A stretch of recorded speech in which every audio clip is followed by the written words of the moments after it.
Our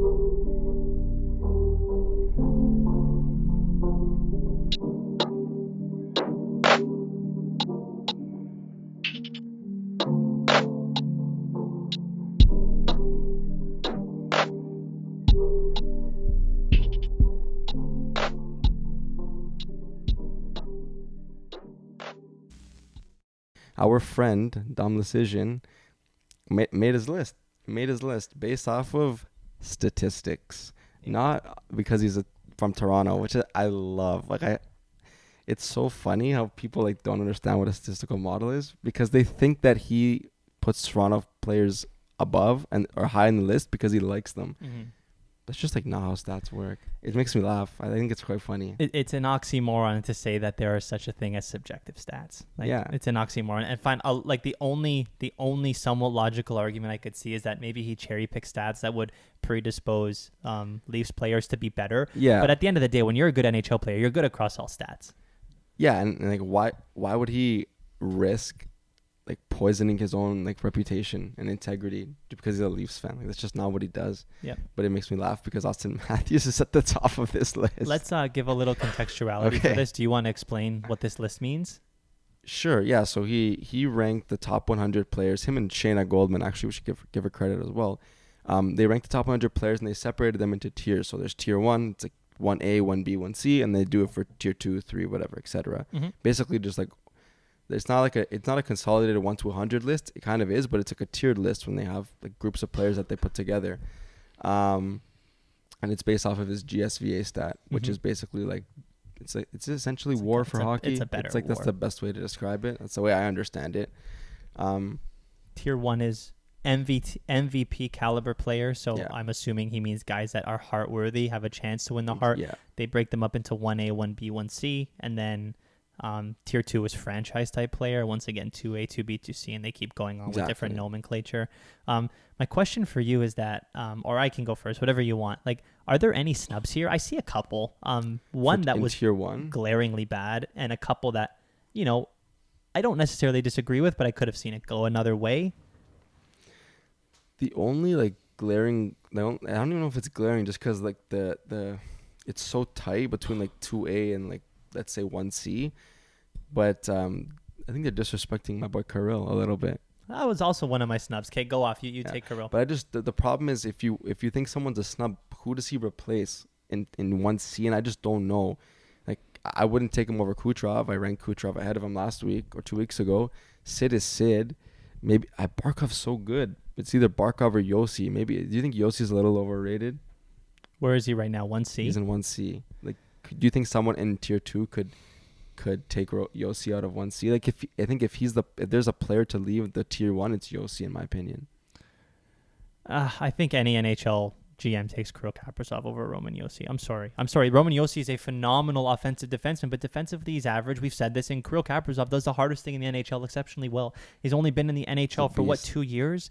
I have these stats. He had 27 goals and 51 points in his first year, and then went to 47 goals and 108 points in year 2. Like, what an insane learning curve that guy went through in only 2 years, and he's not playing with Mitch Marner or like Mikko Rantanen. He's playing with Matt Zuccarello, who I'm going to give credit to as an underrated playmaker, and Ryan Hartman. Yeah, Ryan Hartman rode those two. Right, and the only thing that I'm going to say also is that tier 1 is defined as MVP caliber players. Mm-hmm. Didn't Kirill get like nominated for the Hart this year? I'm not sure, but he was in the top 5. I'm sure he was. He's an MVP type player in my book. Yeah. Are you taking him over Roman Yossi if you had to start a team right now? That's a tough one. I probably, because I'm a huge fan of his, but you have to. Yeah, I think Roman Yossi is there because GSVA is, I think it's also like relative to the teams you play for and the guys you play with, and so relative to the people on the Nashville Predators, Yossi is like a beast, and he plays a position where you can have a bigger impact if you're good on both sides of the puck, which is average defensively and great offensively. Who cares? So I think can the be terrible stat is when you put up 50 goals. Yeah. I think the stat's conducive to defensemen having pretty strong impacts, but it's hard to argue like with the tier 1. I do enjoy the fact that Austin Matthews is technically rated above McDavid. That makes me quite happy. Oh, is that what they meant by putting him as the first Yeah, name I think there? he was 6.17 and McDavid was like 6.0 something. Like it was so close, but Man, it makes me happy. I guess my take is a little hot. I think there should be there should be a 1S tier for Connor McDavid, and then it should be. Yeah, he's definitely in a category of his own. I'm just trolling Uh-huh. because like there is statistics aren't inherently flawed. Dude. There's gonna be like things that don't make sense, but for the most part, this list is great. And yeah, McDavid is definitely better than Matthews, but I'm just taking my opportunity to troll a little bit. The only thing I'll say is, yeah, Connor McDavid, without a doubt, needs to be in his own tier. And then I would go tier 1B. I would go, if Connor's in 1A, I would go Austin Matthews, Makar, and then McKinnon in 1B. I'm a little confused, the logic for not putting McKinnon up there. He's a legit candidate to win the Hart every year. Just came off a successful cup run where he played very well, put up 32 goals and 88 points in 65 games. That's a 40-goal, 111-point pace this year, while he was battling injury for most of the year, so he wasn't even healthy and put up those stats. Like, is 40 goals and 111 points not what Austin Matthews was last year? And granted, Austin Matthews put up 100 for the first time this year. McKinnon's done it a couple times, I think. And I think if you're going to say tier 1 are the guys that are clear favorites to win the Hart, I think Nathan McKinnon has to be in that list. He definitely is that type of player. I'm just wondering if so I don't know that. I'm trying to look on the list if they have like cutoff points. It doesn't seem like they do. Mm-hmm. But I do think Matthews is better than McKinnon, and we've talked about that. You've talked about that a lot because it's true. But I think it's marginal. I think it is, let me put it this way. I think the distance between Austin and McKinnon is far closer than Connor to Austin. Yeah, I think that's fair. Yeah, I think McDavid is significantly better than both of them. But I think the fact that Matthews is a better goal scorer is what gives him the edge. Mm-hmm. Like they even have predicted stats for the coming year. They predict McDavid to score. They predict Matthews to score 58 goals and McKinnon to score 38. That's a 20 goal swing. Like if you can score 20 more goals and get 4 less points, you're the better player in my opinion. Yeah. And like we talked about, scoring is the hardest thing to do in this sport. And so if you're better at it, you're better than someone who can put up equal, if not slightly better points, but less goals. That's fair. The only thing else I'm gonna say is that Kucherov at 1B, not at 1B, seems a little bit off to me. But once again, this isn't like a snub. I can see it either way. Yeah, I think it's because he's been way too injured. Mm-hmm. So sample like I would take I think everyone in 1B, like all the forwards in 1B, I'd take over Kucherov because I just don't know what Kucherov's gonna be in terms of health. So even healthy wise, I'd take Leon over Kucherov. I think.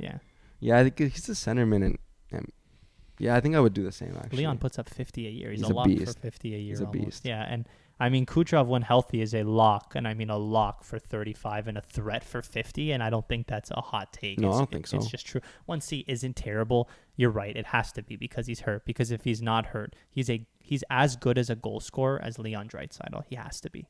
Yeah, and what did he put up, like 120-something points when he won the Hart that year? Gross. He's a monster. Gross. Anything else that you have to see? The Brad Marchand one seems a little bit low at 2B. I understand he's been hurt, but like when he's healthy, is he not a lock for 90? I think he put up 100 2 years in a row. He gets Selke votes every year. He's a beast. I would have to say he's at 2A. Yeah, I'd probably take him over Mikko. Would you take him completely healthy in his prime for the next 5 years over Mitch completely healthy in his prime? Because if that's a difficult decision, they should both be in 2A. That's a tough question. I just don't want to say it. The answer is yes. The answer is yes because he just brings so many different things. Like he's a rat, and I love that, and I hate that because he's not on the Leafs. And he knows how to win. He scores better than Mitch Marner. He does, but I think Marner's gonna surprise people. I think he didn't he get 30 this year? Yeah, he did, and he missed a lot of time. Yeah, so I think they both definitely should be in 2A. I think Mikko's a great player, but I think Marchand when healthy is slightly better than him. Slightly is an understatement. I think you would when healthy. I think you would switch Marchand and Mikko for sure. Yeah, I also like this is I feel like also there's just so many good players, so it's tough. And David Pastrnak didn't have a great season last year, but before last year, I probably would have taken David Pastrnak over Johnny Gaudreau. For sure. I think this is very heavily skewed to last year. It has to be. because must next be, year yeah. Johnny Gaudreau is not going to be that same type of player. And when the Boston Bruins are healthy, David Pastrnak is scoring 40. At least. Yeah. At least. Yeah. I agree. Okay. Fair. Also, quick tier 3. I had a quick peek at tier 3. These are like the all-stars. They have Patrick Kane in 3B. Really? That low? Yeah, and ahead of guys. I mean, like, there's lots of great players here, but they have him behind guys like Shea Theodore and John Carlson. Wow. Yeah, And he it's put up 90 something little last year. disrespectful to Patty. He's gonna pop off, and Dom's gonna eat it. I'm pretty sure that Patrick Kane put up like 94 points last year. He was very good on a absolute disaster of a team. Wow, that is a bit of a snub. Yeah. If Patrick Kane wasn't coming to Toronto now, he's definitely not. Thanks for watching. If you enjoyed this video, please hit that like button and subscribe for more content. And find the link to our full podcast and all our socials in the description down below. Also, don't forget to turn on those notifications to get live updates on new videos that we release.